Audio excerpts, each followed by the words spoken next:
நம்முடைய போராயுதம் மாம்சத்திற்குரியவைகள் அல்ல. அரண்களை முறிக்க கர்த்தர் உன்னை அழைச்சிருக்கிறாரு. உங்க வாழ்க்கையில் இருக்கிற எல்லா அரண்களும் முறிய போது விசுவாசிக்கிற ஒரு ஆமென் சொல்லுங்க. உனக்கு விரோதமாக செயல்படுகிற எந்த ஆயுதமும் வாய்க்காமலே போகும். கர்த்தர் உன் கூட இருக்கிறாரு. அவர் உன்னோடு இருந்து பெரிய காரியங்களை செய்வார். விசுவாசிக்கிற ஒரு ஆமென் சொல்லுங்க. எப்படிப்பட்ட சூழ்நிலையா இருந்தாலும் மாறாத சூழ்நிலை ஒண்ணுமே கிடையாது. எல்லாவற்றையும் மாற்றுகிற கர்த்தர் நம்ம கூட இருக்கிறாரு. விசுவாசிக்கிறவங்க கரங்களை தட்டி கர்த்தரை மகிமைப்படுத்துவோம். ஹல்லேலூயா. பைபிள்ல இருந்து மறுபடியும் அந்த 2 கொரிந்தியர் வேதத்தை நம்ம எடுத்துக்கோங்க. 10வது அதிகாரம் முதல் ஒரு 5 வசனத்தை வாசிப்போம். உங்களுக்கு முன்பாக இருக்கும்போது தாழ்மையாயும் தூரத்திலே இருக்கும்போது உங்கள் மேல் கண்டிப்பாயும் இருக்கிற பவுலாகிய நான் கிறிஸ்துவின் சாந்தத்தையும் தயவையும் முன்னிட்டு உங்களுக்கு புத்தி சொல்லுகிறேன். எங்களை மாம்சத்தின்படி நடக்கிறவர்கள் என்று எண்ணுகிற சிலரை குறித்து நான் கண்டிப்பாய் இருக்க வேண்டும் என்று நினைத்திருக்கிற தைரியத்தோடு உங்கள் முன்பாக இருக்கும்போது நான் கண்டிப்புள்ளவனாயிராதபடிக்கு நீங்கள் எச்சரிக்கையாய் இருக்க உங்களை வேண்டிக் கொள்கிறேன். நாங்கள் மாம்சத்தில் நடக்கிறவர்களாயிருந்தும் மாம்சத்தின்படி போர் செய்கிறவர்கள் அல்ல. எங்களுடைய போர் ஆயுதங்கள் மாம்சத்துக்கேற்றவர்களாயிராமல் அரண்களை நிர்மூலமாக்குகிறதற்கு தேவ பலமுள்ளவர்களாயிருக்கிறது. அவைகளால் நாங்கள் தர்க்கங்களையும் தேவனை அறிகிற அறிவுக்கு விரோதமாய் எழும்புகிற எல்லா மேட்டிமையும் நிர்மூலமாக்கி எந்த எண்ணத்தையும் கிறிஸ்துவுக்கு கீழ்ப்படிய சிறைப்படுத்துகிறவர்களாய் இருக்கிறோம். ஆமென். 4வது வசனத்தை போடுங்க. எங்களுடைய போராயுதங்கள் மாம்சத்திற்கு ஏற்றவர்களாக இராமல் அரண்களை நிர்மூலமாக்குகிறதற்கு தேவ பலனாயிருக்கிறது. அரண்களை முறிக்கிற தேவ பலன். அடுத்த வசனம். அவைகளால் நாங்கள் தர்க்கங்களையும் சொல்லுங்க, தர்க்கங்களையும் தேவனை அறிகிற அறிவுக்கு விரோதமாய் எழும்புகிற எல்லா மேட்டிமையையும் தேவனை அறிகிற அறிவுக்கு விரோதமாய் எழும்புகிற எல்லா மேட்டிமை நிர்மூலமாக்கி எந்த எண்ணத்தையும் சொல்லுங்க பார்க்கலாம், எந்த எண்ணத்தையும் கிறிஸ்துவுக்கு கீழ்ப்படிய சிறைப்படுத்துகிறவளா இருக்கிறோம். எந்த எண்ணத்தையும் எதுக்கு கீழ்ப்படுத்தணும்? கிறிஸ்துவுக்கு கீழ்ப்படுத்தணும். இது 2 வசனம் ரொம்ப முக்கியம். 4வது வசனத்தில் பார்த்தீங்கன்னா, நம்முடைய போராயுதம் மாம்சத்திற்குரியவைகள் அல்ல. சொல்லுங்க பார்க்கலாம், பக்கத்தில் பார்த்து சொல்லுங்க. நம்ம போர் செய்கிறது மாம்சத்தில் போராடாத. மாம்சத்தில் போராடினேன்னா நீ தோத்து போயிடுவ. நம்முடைய போராயுதம் அது ஆவிக்குரிய யுத்தம். அது அரண்களை நிர்மூலமாக்குகிற தேவ பலன் தான் நம்முடைய ஆயுதமாக இருக்கும். அது ஆவிக்குரிய யுத்தம். மாம்சத்திலே நீங்கள் போராடுவீர்கள் என்று சொன்னால் நீங்கள் மறுபடியும் சோர்ந்து போய்கிட்டே இருப்பீங்க. அப்போது அடுத்த வசனத்தில் சொல்லப்பட்டிருக்கு பாருங்க, ரொம்ப அழகாக. நம்ம தர்க்கங்கன்னா என்னதுங்க? தர்க்கம்னா என்னது? சும்மா தர்க்கம் பண்ணிக்கினே இருக்காத. சொல்கிறாங்களா இல்லையா? என்ன தர்க்கம் பண்ணிகிட்ருக்கிறேன் என்கிட்ட? வாக்குவாதம், தர்க்கம், பேசுகிற காரியங்கள், மனிதனோடு நமக்கு வருகிற எண்ணங்களில் வருகிற போராட்டங்கள், இது எல்லாத்தையும் நம்ம என்ன பண்ணோம்னா நிர்மூலமாக்கணுமா. என்ன பண்ணோம்? எப்படி நிர்மூலமாக்க முடியும்?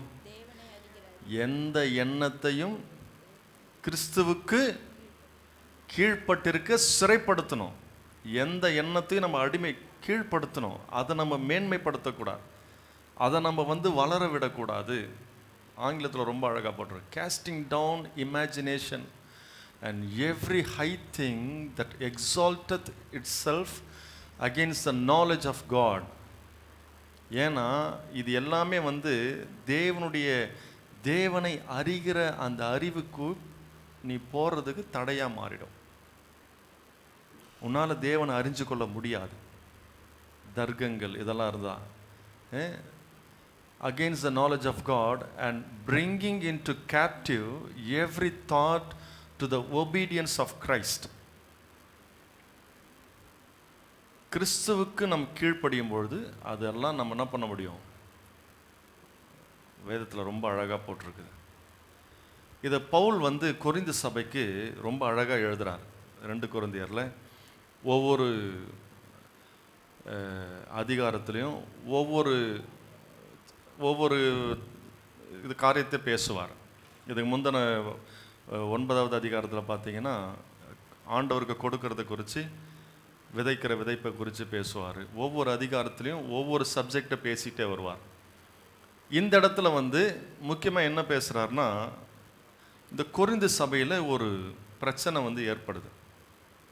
இவர் எங்கெல்லாம் போகிறாரோ அங்கெல்லாம் என்ன பண்ணுவார்னா, பவுல் ஒரு சபையை நிறுவிட்டு வேற ஒரு இடத்துக்கு போவார், அப்போஸ்தல ஊழியத்தை செய்வார்.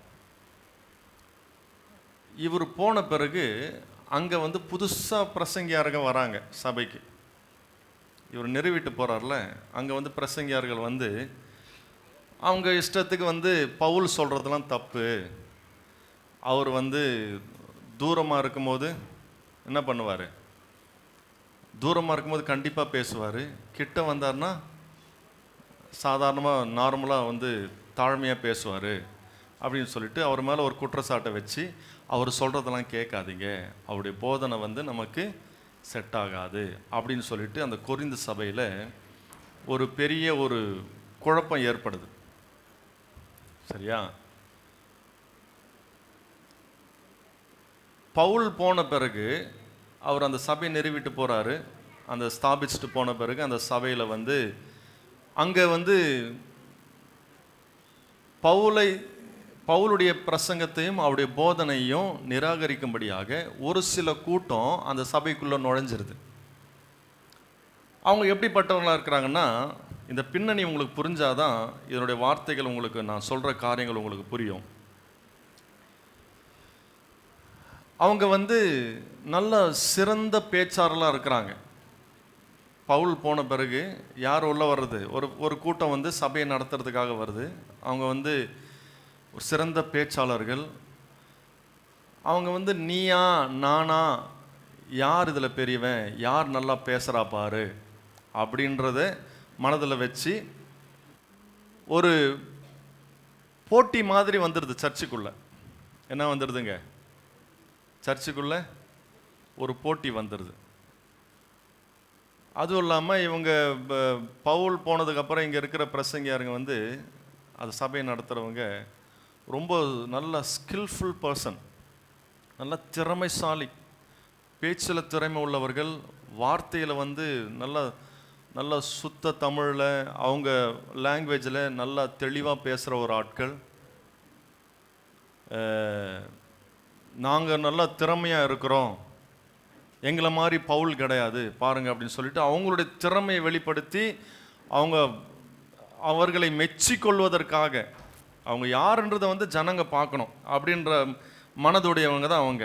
அவங்களுடைய பேச்சில் அவங்க பேசுகிற அந்த வொக்காபுலரிஸ், அந்த சுத்த தமிழ் மாதிரி அவங்களோட லாங்குவேஜில் பேசி நல்லா பயங்கரமாக ஒரு திறமைசாலியாக அங்கீகாரம், எங்களுக்கு வந்து பேசுகிறதுக்கு அங்கீகாரம் இருக்குது அப்படின்ற ஒரு அங்கீகாரம் பெற்று வெல் குவாலிஃபைடு பீப்புளாக நாங்கள் நிற்கிறோன்றதை காட்டுறதுக்காக சபையில் பேசிக்கிட்டு இருக்கிறாங்க. பேசிக்கிட்டு இருக்கும்போது அவங்க சொல்கிறாங்க, பவுல் வந்து அவருடைய டீச்சிங்கும் அவர் வந்து சரி கிடையாது, அவர் வந்து மாம்சத்தில் நடக்கிறவர் அப்படி இப்படின்னு சொல்கிறதுனால அந்த ஜனங்களுக்கு வந்து என்ன பண்ணுறாரு பவுல்? இந்த வசனத்தை எழுதுறார். நல்லா கவனிங்க. இந்த சம்பவத்தை, இந்த விஷயத்தில் ஒரு விஷயத்தை நம்ம புரிஞ்சுக்கணும். இந்த சபையில் நடக்கிற ஒரு விஷயம் என்னது? பவுல் போன பிறகு ஒரு சிறந்த பேச்சாளர் வராரு, நல்ல குவாலிஃபைடு ப்ரீச்சர். அங்கே வந்து ஒரு போட்டி மாதிரி வந்துடுது. அங்கீகாரம் இருக்குது, பேசுகிற திறமை இருக்குது, வார்த்தையை ஒன்று விடாமல் கரெக்டாக எந்தெந்த இடத்துல வார்த்தையை வச்சு பேசணுமோ எல்லாம் திறமை அவங்களுக்கு இருக்குது. ஆனால் இதெல்லாம் சபைக்கு தேவையா? எது சபைக்கு தேவை என்பதை அந்த கொரிந்து பட்டணத்தில் ஜனங்கள் மறந்துட்டாங்க. இவர்களுக்காக பவுல் எழுதுறார். சபைக்கு திறமையாய் பேசுவது முக்கியம் அல்ல. சபையிலே போட்டி என்பது இருந்தால் அந்த சபை வளராது. சபைக்கு என்ன தேவை என்று சொன்னால், உண்மையாகவே சபைக்கு என்ன தேவை என்று சொன்னால், ஒரு ஆவிக்குரிய ரீதியாக ஒரு ஆவிக்குரிய மனிதனாக இருந்து நடத்துகிற ஒரு சபைக்கு ஒரு நல்ல தலைவன் தேவை. ஒரு நல்ல மெய்ப்பன் தான் சபையை நடத்த முடியும். நான் சொல்றது எத்தனை பேருக்கு புரியுது? ஒரு தாகம், மக்களை குறித்ததான ஒரு தாகமுள்ள ஒரு இருதயம் உள்ளவர்கள் தான் அந்த சபையை நடத்த முடியும். அந்த சபையில போட்டி இருந்தது என்று சொன்னால் அந்த சபை உடையும். இது இங்க நடக்குது கொரிந்து பட்டணத்தில். அதனால தான் பவுல் சொல்றார் பாருங்க, உங்களுக்கு முன்பாக அவங்க என்ன சொன்னாங்க, பவுல் அவர் கிட்ட இருந்தாருன்னா அவர் என்ன பண்ணுவார், நல்லா தாழ்மையாக பேசுவார். தூரமாக இருந்தால் அவர் கடிந்து பேசுவார். அவர் ஆளுக்கு ஏற்ற மாதிரி அவர் பேசுகிறாருன்னு சொன்ன உடனே அவர் என்ன பண்ணுறாரு, அழகாக சொல்கிறாரு, உங்களுக்கு முன்பாக இருக்கும்போது தாழ்மையும், தூரத்தில் இருக்கும்போது உங்கள் மேல் கண்டிப்பாயும் இருக்கிற பவுலாகிய நான் கிறிஸ்துவின் சாந்தத்தையும் தயவு முன்னிட்டு உங்களுக்கு புத்தி சொல்லுகிறேன். எங்களை மாம்சத்தின்படி நடக்கிறவர்கள் என்று எண்ணுகிற சிலரை குறித்து நான் கண்டிப்பாக இருக்க வேண்டும் என்கிற தைரியத்தோடு நான் என்ன பண்ணுறேன், உங்களுக்கு நான் பேசுகிறேன் அப்படின்னு சொல்லி அழகாக சொல்கிறாரு. நல்லா கவனிங்க, இந்த கொரிந்து பட்டணத்தில் நடக்கிற ஒரு குழப்பம் என்னன்னா, அங்கே ஒரு போட்டி வந்துருச்சு. அங்கே ஒரு பர்ஃபார்மன்ஸ் பண்ண ஆரம்பிச்சிட்டாங்க. என்ன பண்ண ஆரம்பிச்சிட்டாங்க, சபையில் பர்ஃபார்மன்ஸ், நல்லா பர்ஃபார்ம் பண்ணணும். எல்லாரும் முன்னாடி நின்று நல்லா பர்ஃபார்ம் பண்ணால் ஓகே. பர்ஃபார்ம் பண்ணுறதுக்காக சபை கிடையாது. இல்லை போட்டி சபைக்குள்ளே இருந்தது என்று சொன்னால், வாக்குவாதங்கள், போட்டிகள் சபைக்குள்ளே இருந்தது என்று சொன்னால் அந்த சபை உடைந்து விடும். இன்றைக்கு சபையிலே சில காரியங்கள் இருந்தது என்று சொன்னால் இந்த சபையிலே, அந்த சபையில் என்ன நடக்காது, ஆவிக்குரிய ஜீவியம் அந்த சபையில் இருக்காது. நான் சொல்கிறது எத்தனை பேருக்கு புரியுது? அல்லேலூயா. சபைக்கு உண்மையாகவே என்ன தேவை தெரியுமா? சபையில் ஒரு நல்ல ஒரு கம்பேஷனேட் ஹார்ட் இருக்கணும். கம்பேஷனேட்னா என்ன தமிழில் சொல்ல முடியும்? ஒரு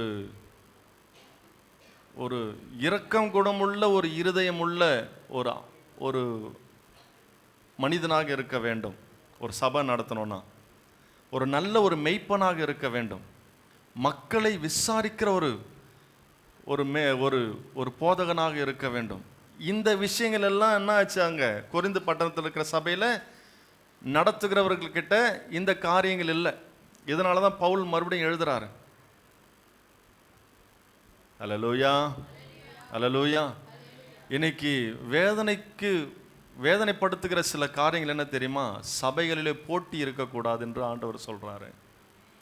நீயா நானா, நீ பெரியவனா நான் பெரியவனா, உன் பவர் என்ன என் பவர் என்ன, இதெல்லாம் கொண்டு வந்தோம் என்று சொன்னால் அந்த சபை நிச்சயமாகவே உடைக்கப்படும். அல்லேலூயா. எந்த சபை ஒருத்தரை மனத்தாழ்மையோடு ஏற்றுக்கொண்டு ஒற்றுமையோடு செல்லுகிறார்களோ அந்த சபையிலே ஆண்டவர் பரிசுத்த ஆவியானவர் கிரியை செய்கிறவராக இருப்பார். நான் சொல்கிறது எத்தனை பேருக்கு புரியுதுங்க?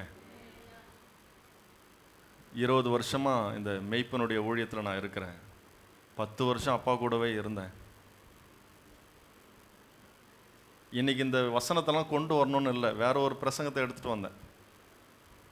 கொடுக்கறது குறித்து பேசணும்னு சொல்லி எடுத்துகிட்டு வந்தேன். ஆனாலும் ஆவியானவர் இன்றைக்கு நம்மோடு பேச விரும்புகிறார். அல்லேலூயா. ஆரம்பத்தில் சொன்னாங்க, என்ன நீங்கள் அப்பா மாதிரி கிடையாது, நீங்கள் அவருடைய ஸ்டைலை வேறு, நீங்கள் அந்த மாதிரி இல்லை அப்படின்னு என் காதால் சொன்னாங்க. ஆனாலும் நான் என்ன பண்ணுறது, அவங்க சொல்கிறாங்கன்னு அவங்ககிட்ட போய் நம்ம என்ன பண்ண முடியாது, தர்க்கம் பண்ண முடியாது, வாக்குவாதத்துக்கு நம்ம போக முடியாது. கர்த்தர் எனக்கு என்ன தரிசனத்தை கொடுத்தாரோ அது நிறைவேறுவதற்கு நான் பொறுமையோடு காத்திருக்க வேண்டும். அல்லேலூயா. கர்த்தர் எனக்கென்று என்ன ஒரு ஸ்டைல் வச்சிருக்கிறாரோ அந்த ஸ்டைலில் நான் வந்து பொறுமையோடு காத்திருந்து செய்யும்பொழுது அதில் கர்த்தர் என்ன பண்ணுவார்? கனிகளை கொடுப்பார். அநேக காரியங்களை கர்த்தர் கற்றுக் கொடுத்தார் இந்த ஊழிய பாதையில். இன்றைக்கு சபைக்குள்ள இப்படிப்பட்ட காரியங்கள் இருக்கும் என்று சொன்னால் அந்த சபையிலே குழப்பங்கள் ஏற்பட்டு கொண்டே இருக்கும். இன்னைக்கு ஆண்டவர் நம்மோடு பேசுகிற ஒரு காரியம் என்னவென்று சொன்னால், நமக்குள்ள போட்டிகள் இருக்கக்கூடாது என்று ஆண்டவர் சொல்கிறார். நமக்குள்ள வாக்குவாதங்கள் இருக்கக்கூடாது என்று ஆண்டவர் சொல்லுகிறார். நமக்குள்ள பிரிவினை ஆவிகள், நீயா நானா, நீ பெரியவனா நான் பெரியவனா, உங்ககிட்ட எவ்வளோ இருக்குது என்கிட்ட எவ்வளோ இருக்குது, இந்த ஒரு இப்படிப்பட்ட எண்ணங்களை, இது எல்லாமே மாம்சத்திற்குரிய எண்ணங்களாக இருக்கிறது. புரிஞ்சவங்க ஒரு ஆமேன்னு சொல்லுங்க. இதெல்லாம் ஓரம் வச்சிடணும் சொல்லுங்க. இதெல்லாம் ஓரம் வைக்கணும். இதெல்லாம் வந்து வேலைக்கே ஆகாது. இந்த கொரிந்து பட்டணத்தில் வந்து இருக்கிற போதகமார்கள் என்ன பண்ணிட்டாங்க, பவுலை, இவர் வந்து மாம்சத்திற்கு ஏற்றபடி நடக்கிறவர், இவர் வந்து முன்னாடி இருக்கும்போது ஒரு மாதிரி பேசுவார், தூரமாக இருக்கும்போது வேற மாதிரி பேசுவார், எல்லாருக்கும் வந்து சேர்த்து வச்சு செய்கிறாரு. அவர் ஆரம்பிக்கும் போதே பாருங்க, முதல் வசனத்தில் ரொம்ப அழகாக ஆரம்பிக்கிறாரு. உங்களுக்கு முன்பாக இருக்கும்போது தாழ்மையாயும், தூரத்தில் இருக்கும் பொழுது உங்கள் மேல் கண்டிப்பாயும். நான் தாழ்மை உள்ளவனா இருக்கிறேன்னு சொல்றாரு. நான் தாழ்மையாக தான் உங்களுக்கு முன்னாடி இருக்கிறேன். அடுத்து சொல்றாரு, 3வது வசனத்தில் சொல்றாரு, நான் மாம்சத்திலே நாங்கள் மாம்சத்திலே நடக்கிறவர்களா இருந்தாலும் மாம்சத்தின்படி நாங்கள் போர் செய்கிறவர் அல்ல. நான் மாம்சத்துல தான் இருக்கிறேன், ஆனா என்னுடைய போர் உங்களோடு நீங்க என்ன பேசுறதுனால நான் மறுபடியும் வந்து நான் உங்க கூட எதிர்த்து நின்று நீயா நானா பேசுறதுக்காக நான் கிடையாது. நீ சொல்றதை நான் ப்ரூஃப் பண்றேன் பாருன்னு சொல்றதுக்காக நான் கிடையாது. நீங்க வந்து மாம்சத்துல என்னை பேசினாலும் நான் உங்களோடு மாம்சத்தின்படி நான் வந்து ஒருத்தருக்கு ஒருத்தர் முன்னாடி நின்று பேசி நான் வந்து என்னுடைய வாக்குவாதத்தை ஜெயிப்பதற்காக நான் கிடையாது. என்னுடைய போர் ஆயுதம் மாம்சத்திற்கு ஏற்றது அல்ல, அரண்களை முறியடிக்கிறதா இருக்கிறது. 4வது வசனத்தில் சொல்றாரு பாருங்க, எங்களுடைய போர் ஆயுதங்கள் மாம்சத்திற்கு ஏற்றவர்களா இராமல் அரண்களை நிர்மூலமாக்குகிறதற்கு தேவ பலனா இருக்கிறது. அல்லேலூயா சொல்றார். ரொம்ப அழகா சொல்லி கொடுக்கிறார். அரண்களை முறிக்கிறதற்கு அது தேவ பலனா இருக்கிறது. அப்போ கொரிந்து ஜனங்களுக்கு பவுல் வந்து என்ன சொல்றாருன்னா, நீங்க போரிடும் பொழுது உங்களுக்கு போர் ஆயுதம் வந்து மக்களோட முன்னாடி நின்று அவங்கள வந்து பேசி வாக்குவாதம் பண்ணி போட்டியோடு இருந்து நீயா நானா, நீ ஜெயிக்கிறனா நான் ஜெயிக்கிறவனான் என்று சொல்லி நீங்கள் அதை செய்வீர்கள் என்று சொன்னால் அது ஒரு நல்ல கிறிஸ்தவ ஜீவியத்திற்கு அழகு கிடையாது.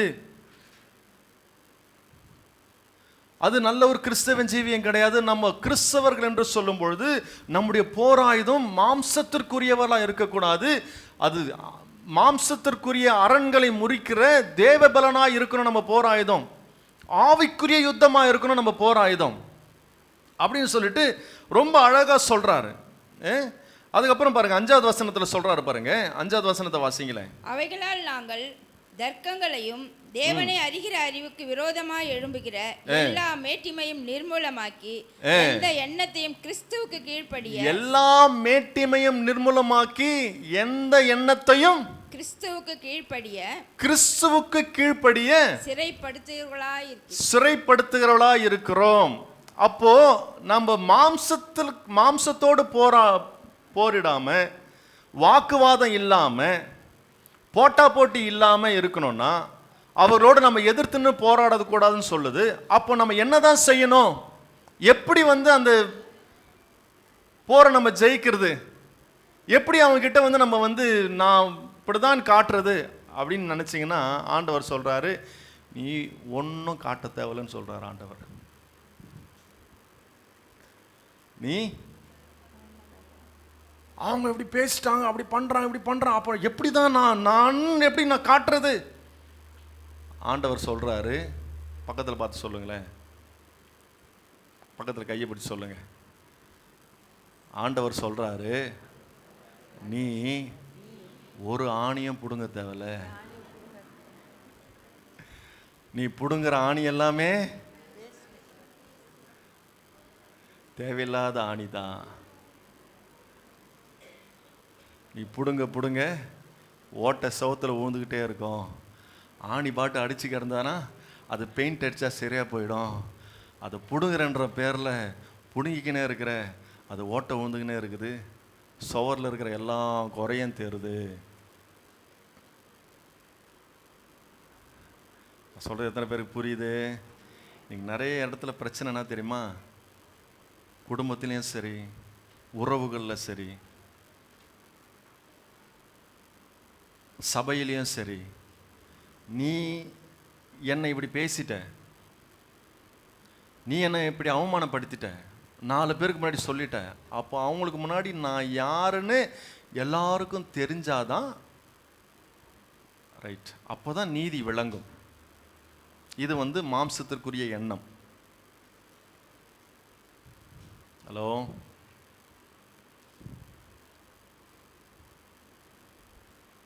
பேசுகிறாங்களா?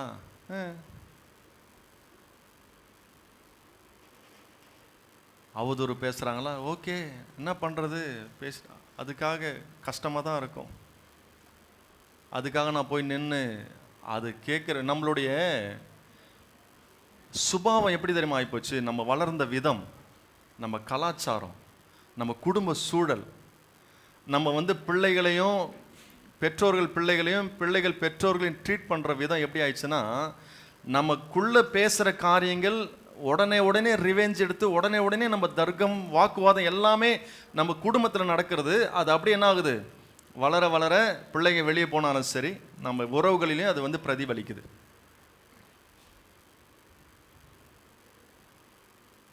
இங்கே பயங்கரமாக பவுல பேசுகிறாங்க, அங்கே சிம்பிளாக சொல்லிட்டு போகிறாரு, என்னுடைய போராயுதம் மாம்சத்திற்குரியவைகள் அல்ல, இப்படிப்பட்ட மாம்சத்திற்குரிய கிரியைகளையும் அரண்களையும் நீ முறியடிக்க வேண்டும் என்று சொன்னால், 5வது வசனத்தில் கடைசியில் சொல்லியிருக்கு, உனக்கு இப்படிப்பட்ட எண்ணங்கள் வருது பார்த்தியா, எப்படியாவது இது போட்டி நான் ஜெயிச்சே ஆகணும், எப்படியாவது நான் பேசி அப்போ தான் எனக்கு ஆத்மா சாந்தி ஆகும், இது இப்படியே விட்டால் நல்லா இருக்காது, அதை ரிவெஞ்சு பழிக்கு பழி வாங்கினாதான்ற ஒரு எண்ணங்கள் உனக்குள்ள புழுங்கிட்டு கிடக்குது பார்த்தியா. இந்த எண்ணங்கள் எல்லாவற்றையும் கிறிஸ்துவுக்குள்ள நம்ம சிறைக்குள்ளாக மாற்ற வேண்டும். நான் சொல்றது எத்தனை பேருக்கு புரியுது? அந்த எண்ணத்தை எல்லாத்தையும் டம்ப் பண்ணி அது ஒரு டப்பா போட்டு மூடிடணுமா? மூட முடியுமா? அதை திறந்து விட்டேன்னா உள்ள அப்படியே குப்பு குப்பு குப்பு குப்புன்னு அடிச்சுன்னு இருக்கும் ஸ்மெல்லு. அதான் சொல்ல ஆங்கிலத்தில் ரொம்ப அழகாக போட்டிருக்கு, every thought must be captive to obey Christ. ஒவ்வொரு எண்ணங்களும் கிறிஸ்துவுக்குள்ள சிறைப்படுத்தி நீ கிறிஸ்துவுக்கு கீழ்ப்படிந்து இருக்கும் பொழுது இந்த எண்ணங்களை நீ கீழ்ப்படுத்த முடியும். இன்னைக்கு கிறிஸ்தவர்கள் ஏன் ஒரு நல்ல ஒரு கிறிஸ்தவ ஜீவியம் வாழ முடியல? காரணம் என்னன்னா, நமக்கு உண்டாகிற எல்லா எண்ணங்கள், நமக்கு விரோதமாக பேசுகிற காரியங்கள் எல்லாவற்றையும் நம்ம திரும்ப கேட்டு அவங்ககிட்ட முடிச்சிடணும். இல்லாட்டி ஏதாவது ஒரு வழியில் அவர்களுக்கு அந்த காரியத்தை நடக்கும் பொழுது தான் எனக்கு சந்தோஷமாகும். அது நடக்காத வரைக்கும் அதில் எனக்கு தூக்கமே வராது.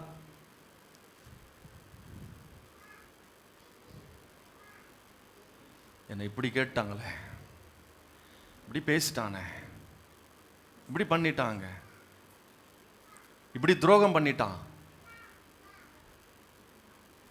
இப்படி அவதூறு பேசுறான், என்ன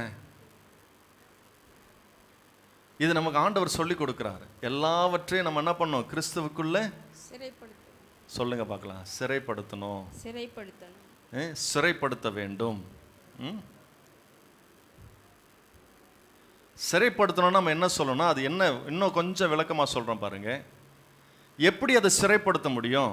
நம்ம தர்க்கம் பண்ணக்கூடாது, நம்ம வாக்குவாதத்துக்கு போகக்கூடாது. மாம்சத்திற்கு நம்முடைய போராயுதம் மாம்சத்திற்குரியவைகள் அல்ல, அது தேவ பலனாய் இருக்கிறது. கிறிஸ்துவுக்குள்ள நம்ம எண்ணத்தை சிறைப்படுத்தணும் அப்படின்னு சொல்றீங்க.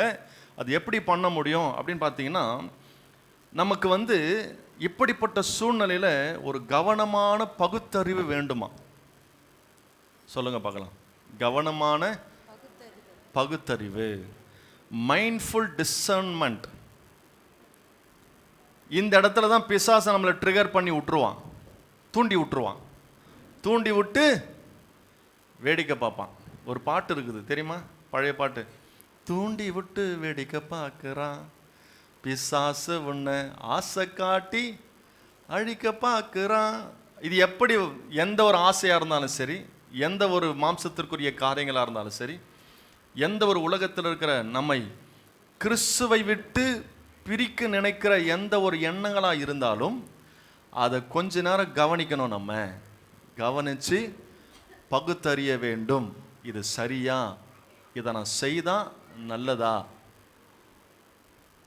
இதை நான் பண்ணனா இது நல்லதா முடியுமா இல்லை கெட்டதா முடியுமா, அதோடைய பின் விளைவு என்ன அப்படின்னு நம்ம யோசிக்க ஆரம்பிச்சிட்டோம்னா அங்கிருந்து மாம்சத்தோடு நம்ம போரிட மாட்டோம், நம்ம ஆவிக்குரிய பிள்ளைகளாய் மாறிவிடுவோம். நான் சொல்கிறது எத்தனை பேருக்கு புரியுது? புரிஞ்ச ஒரு ஆமேன்னு சொல்லுங்க பார்க்கலாம்.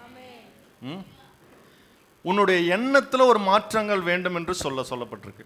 Cognitive transformation, there must be change in your thinking process. உன்னுடைய எண்ணத்தில் மாற்றங்கள் வர வேண்டும்.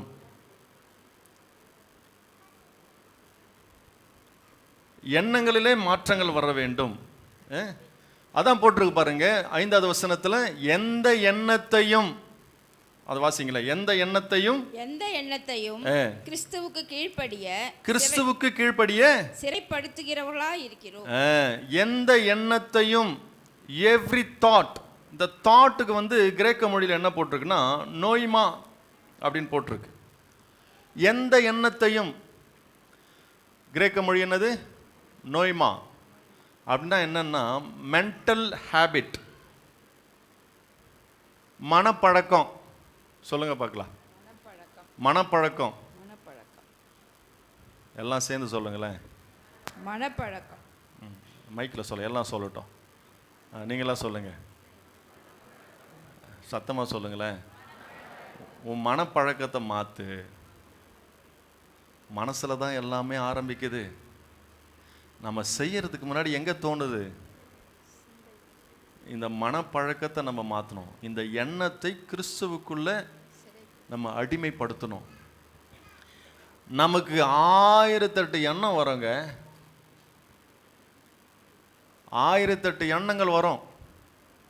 நம்ம குடும்பத்தில் சண்டை போடும் போதும் சரி, இல்லை வாலிப பிள்ளைங்க வேற எங்கேயாவது போகும்பொழுதும் சரி, இல்லை நம்ம எந்த சூழ்நிலை இருக்கிறோமோ எல்லா இடத்துலையும் நம்ம எதெல்லாம் பார்க்குறோமோ அது எல்லாமே நம்ம மனசுக்குள்ளனா ஆகிடும், ஸ்டோர் ஆகும்.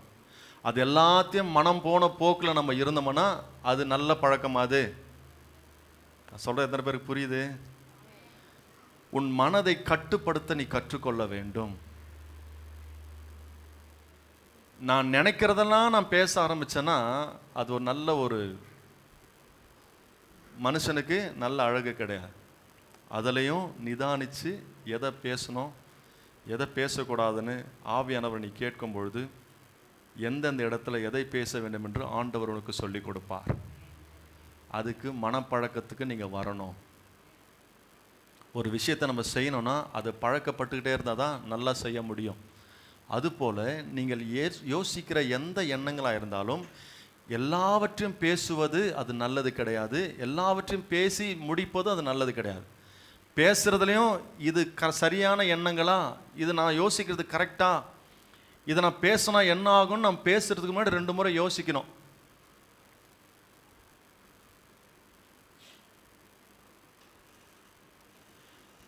Think twice before you act. நீ செய்கிறதுக்கு முன்னாடி 2 முறை யோசி அப்படின்னு சொல்லுவாங்க.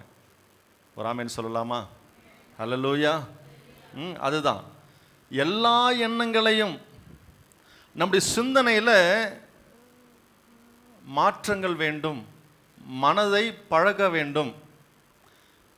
மனம் போன போக்கிலே நாம் எதையும், இன்னைக்கு பிரச்சனை அங்கதான் ஆரம்பிக்குது. நாம் எல்லாரும் கிறிஸ்தவர்களா இருப்போம், ஆண்டவருடைய பிள்ளைகளா இருக்கிறோம், சர்ச்சுக்கு வரோம், ஆராதிக்கிறோம். ஆனால் நம்ம மனசுல என்னதெல்லாம் தோணுதோ அதெல்லாம் நம்ம என்ன பண்றோம், சரீரத்தின் வழியாக செயல்படுத்துகிறோம். ஒவ்வொருத்தருக்கும் ஒவ்வொரு பழக்கம் இருக்கும், ஒவ்வொருத்தருக்கும் ஒவ்வொரு பழக்கம் இருக்கும். அவங்க மனசுல என்ன நினைக்கிறாங்களோ அதை உடனே டக்குன்னு என்ன பண்ணுவாங்க, அதை முடிச்சிடணும்னு ஆசைப்படுவாங்க. அப்பாடா செஞ்சுட்டேன்டா அப்படின்றது.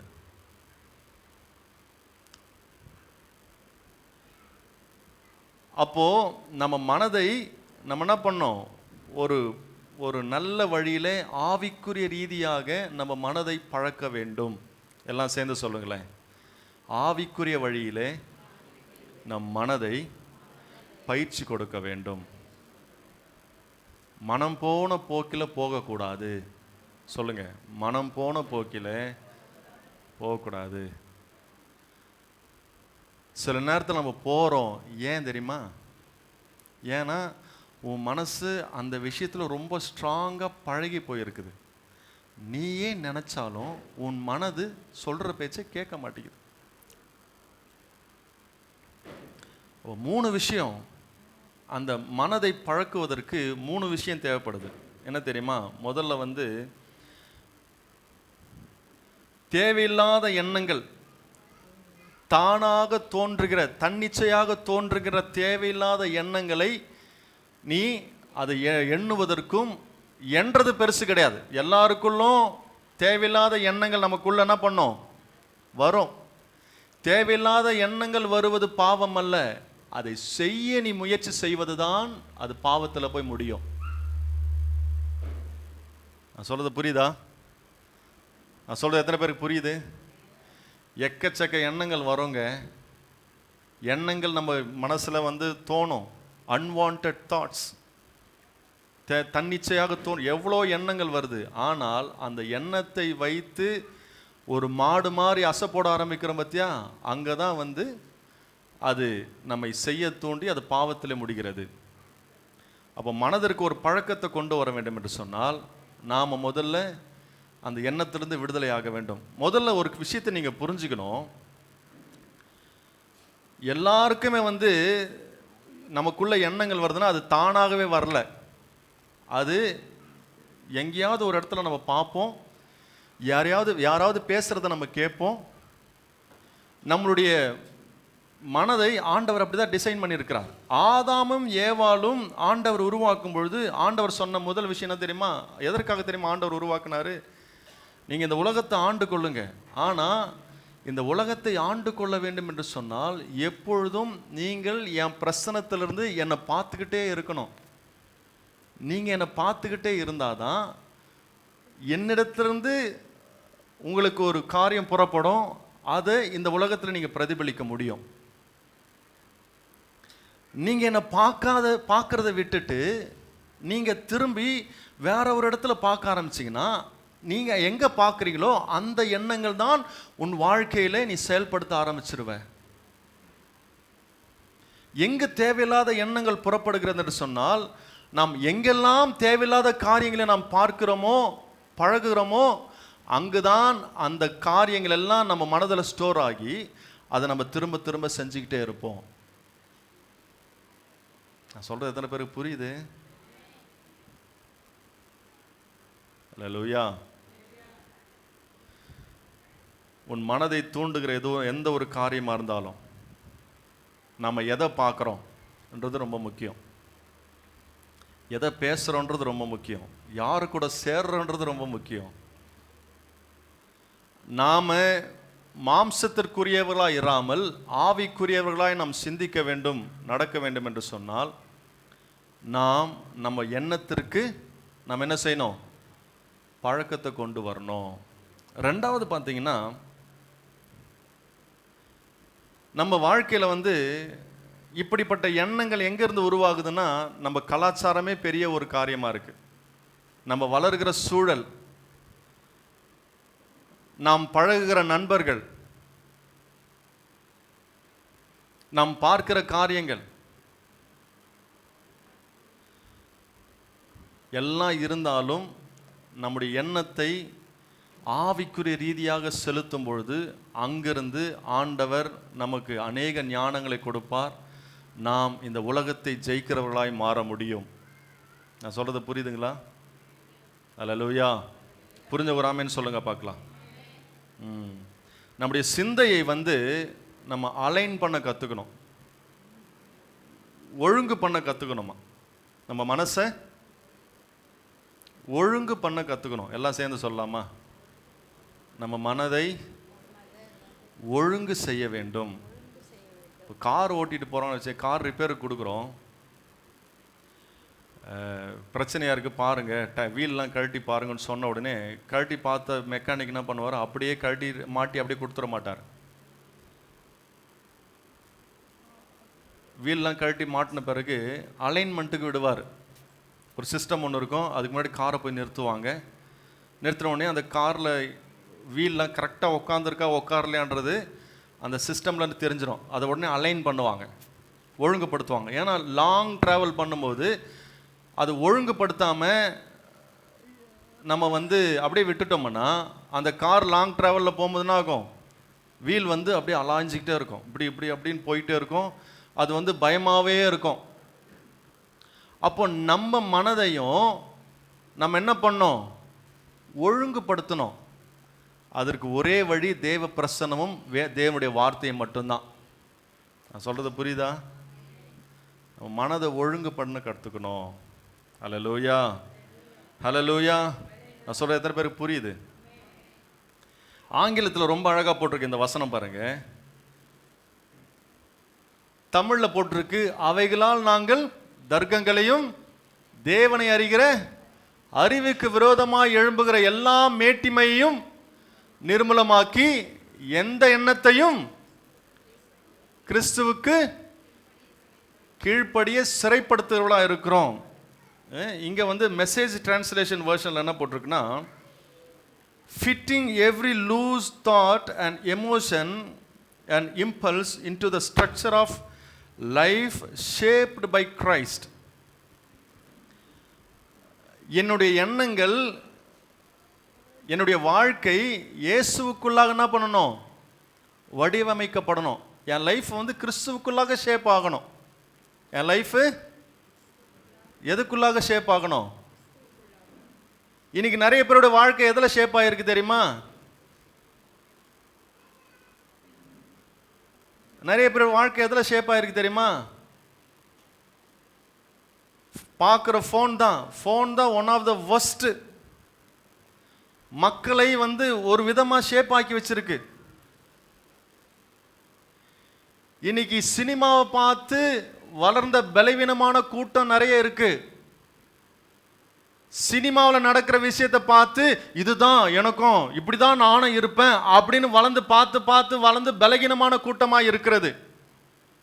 இன்னைக்கு அநேக மக்களை ஷேப் பண்றதே தெரியுமா? வேத வசனம் கிடையாது.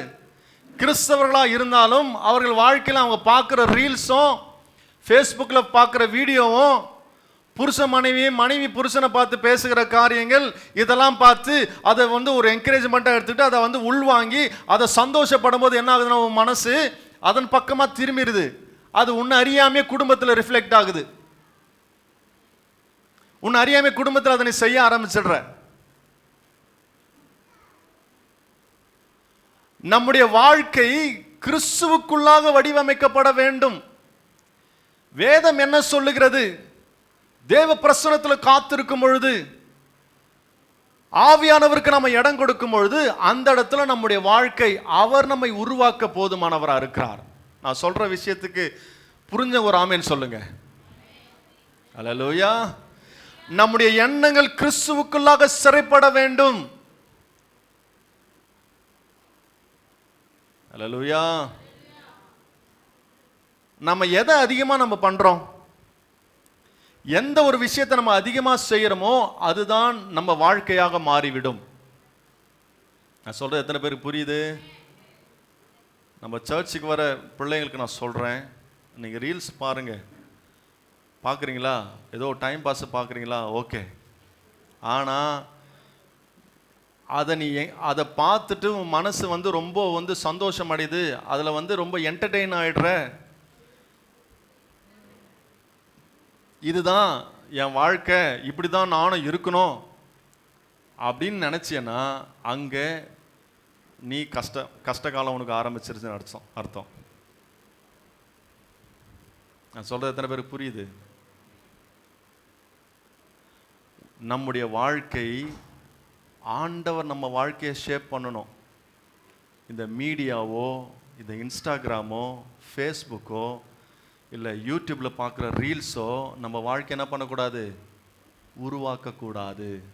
நம்ம வாழ்க்கையை உருவாக்குவது வேத வசனமாக இருக்க வேண்டும். சொல்லுங்க பார்க்கலாம். நம்முடைய வாழ்க்கையை உருவாக்குவது வேத வசனமாக இருக்கணும். ஒரு சிலர் நாங்களாம் ஃபேஸ்புக்கை பார்க்க மாட்டோம், எங்களுக்கு அதெல்லாம் டைமே இல்லை. ஆனால் உன் எண்ணத்தை வேற ஒரு இடத்துல நீ வச்சிருக்கிற. ஃபேஸ்புக்கு பார்க்காதவங்க, இன்ஸ்டாகிராம் பார்க்காதவங்களாம் பரிசுத்தவான்களா இல்லை கரெக்டாக இருக்கிறாங்களா? உன் எண்ணங்கள் ஃபேஸ்புக்குன்றது ஒரு கம்யூனிட்டி, சரியா? அதில் ஒரு கூட்டம் இருக்கும், அதில் எங்கேஜாக இருப்பாங்க. ஃபேஸ்புக்கு ரீல்ஸை பார்க்காதவங்க வேற ஒரு இடத்துல எங்கேஜாக இருக்கிறாங்க. வேற ஒரு இடத்துல என்ன பண்ணுறாங்க? அவங்க எண்ணத்தை வீணான வார்த்தைகளை பேசிக்கிட்டு, வீணான காரியங்களை அலப்பிக்கிட்டு, வீணான செய்கைகளை செஞ்சுக்கிட்டு, இதெல்லாம் நம்முடைய வாழ்க்கையை உருவாக்கக்கூடாது என்று சொல்லி பவுல் திட்டவட்டமாக எழுதுகிறார். நம்முடைய போர் ஆயுதம் எங்கே இருக்கணுமா? நம்முடைய போர் ஆயுதம் அரண்களை முறிக்கிறதா இருக்கணும், மாம்சத்திற்குரியவைகளாக இருக்கக்கூடாது. நான் சொல்கிறேன், எத்தனை பேருக்கு புரியுதுங்க? புரிஞ்ச ஒரு ஆமேன்னு சொல்லுங்க. அல்லேலூயா.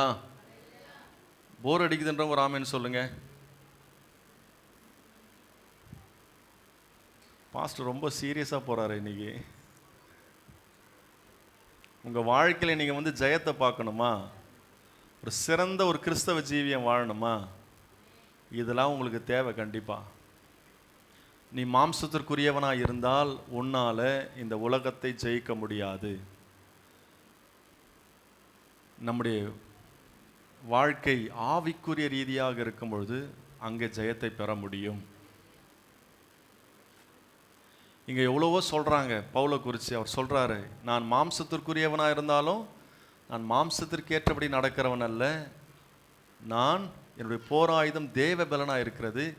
நீ எவ்வளோதான் பேசினாலும் அந்த எல்லா எண்ணத்தையும் நான் கிறிஸ்துவுக்குள்ளாக கீழ்ப்படுத்துகிறேன் என்று சொல்லி ரொம்ப தெளிவாக அழகாக சொல்கிறாரு. அப்போது நாம் எப்படி இதை எடுத்துக்கிறது? நாம் எப்படி நம்ம ஆவிக்குரிய யுத்தத்தை நம்ம செய்யறது? எடுத்தவங்க வேதத்தை வாசிக்கலாம். பிலிப்பியர் 4:8 வாசிங்களேன். கடைசியாக சகோதரரே, உண்மை உள்ளவைகள் எவைகளோ. எதை சிந்திக்கணும்? சத்தமா சொல்லுங்க. எதை சிந்திக்கணும்? உண்மை உள்ளவைகளை சிந்திக்க வேண்டும். உண்மையை சிந்திக்க வேண்டும். ரெண்டாவது, ஒழுக்கம் உள்ளவைகள் எவைகளோ. எதை சிந்திக்கணுமா? டிசிப்ளினை சிந்திக்கணும். ஒழுக்கமா இருக்கிறத சிந்திக்கணும். ஒழுக்கமா இருக்கிறத எல்லாம் சத்தமா சொல்லுங்களேன். சத்தமா சொல்லுங்க. ஒழுக்கமுள்ளவைகளை நாம் சிந்திக்க வேண்டும். மூணாவது, நீதி உள்ளவைகள் எவைகளோ. நீதி செய்யறத நம்ம சிந்திக்கணும். நாலாவது, கற்புள்ளவைகள் எவைகளோ. கற்புள்ளவைகளை நம்ம சிந்திக்கணும். அன்புள்ளவைகள் எவைகளோ. அன்புள்ளவைகளை சிந்திக்கணும். நற்கீர்த்தி உள்ளவைகள் எவைகளோ. நல்ல பேச்சு பேசுறத சிந்திக்கணும். புண்ணியம் எதுவோ. புண்ணியம் செய்யறத சிந்திக்கணும். புகழ் எதுவோ அவைகளையே சிந்தித்து கொண்டிருங்கள். அல்லேலூயா. நீ மாம்சத்திற்குரியவனாய் இருப்பாய் என்று சொன்னால் இவைகளை நீ சிந்திக்க முடியாது. ஆவிக்குரியவனாய் இருப்போம் என்று சொன்னால் நம் மாம்சத்திற்குரியவைகளை சிந்திக்க முடியாது. நாம் இவைகளை சிந்திக்கும் பொழுது நம்முடைய போர் ஆயுதம் இதுதான் பவர்ஃபுல் டூல். தர்க்கம் பண்ணுவதும் வாக்குவாதம் பண்ணுவதும் பழிக்கு பழி வாங்குவது அது வல்லமையான ஒரு ஆயுதம் கிடையாது. நம்முடைய ஆயுதம் மாம்சத்திற்குரியவைகள் அல்ல, அரண்களை முறிய வேண்டுமா? சமாதானம் ஏற்பட வேண்டுமா? நீ நினைக்கிற காரியத்தில் வெற்றியை நீ பார்க்கணுமா?